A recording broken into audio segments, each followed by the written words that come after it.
ഒരിക്കൽ സത്യഭാമ തന്റെ ഉദ്യാനത്തിലെ പൂക്കളെയും ചെടികളെയും പരിപാലിച്ചുകൊണ്ടിരിക്കുന്ന സമയത്ത് നാരദമുനി അവിടെയെത്തി. ദിവ്യസുഗന്ധം പരത്തുന്ന പാരിജാത പുഷ്പം സത്യഭാമയ്ക്ക് സമർപ്പിച്ചു. ഇതുപോലെയൊന്ന് ഈ ഉദ്യാനത്തിലുണ്ടായിരുന്നാൽ എത്ര നന്നായിരുന്നു എന്നായി നാരദർ. സത്യഭാമ തന്റെ പ്രാണനാഥനായ കൃഷ്ണനെ വണങ്ങി കാര്യം സാധിച്ചു. അതേസമയം നാരദൻ രുക്മിണിയുടെ അന്തഃപുരത്തിലെത്തി ഇക്കാര്യം രുക്മിണിയെ അറിയിച്ചു.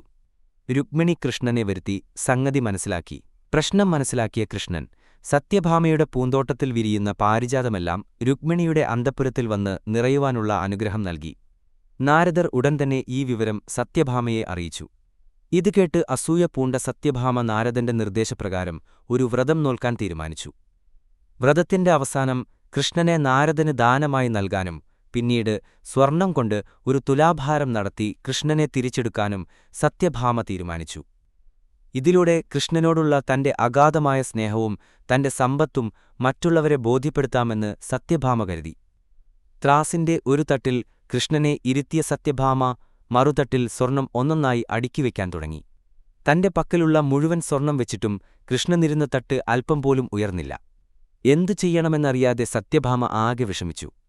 ഒടുവിൽ രുക്മിണിയെ അഭയം പ്രാപിച്ചു. സത്യഭാമയുടെ അപേക്ഷപ്രകാരം രുക്മിണി അവിടെയെത്തി. അടുത്തുള്ള ഒരു തുളസിച്ചെടിയിൽ നിന്ന് തുളസിയിലകൾ നുള്ളിയെടുത്ത രുക്മിണി വളരെ ഭക്തിയോടും ആദരവോടും കൂടി ഈ ഇലകൾ ത്രാസിന്റെ തട്ടിൽ വെച്ചു. അത്ഭുതകരമെന്ന് പറയട്ടെ, ഭഗവാൻ കൃഷ്ണനിരുന്ന തട്ട് പെട്ടെന്ന് മുകളിലേക്കുയർന്നു. ഈ കാഴ്ച കണ്ട സത്യഭാമയ്ക്ക് തന്റെ തെറ്റ് മനസ്സിലായി.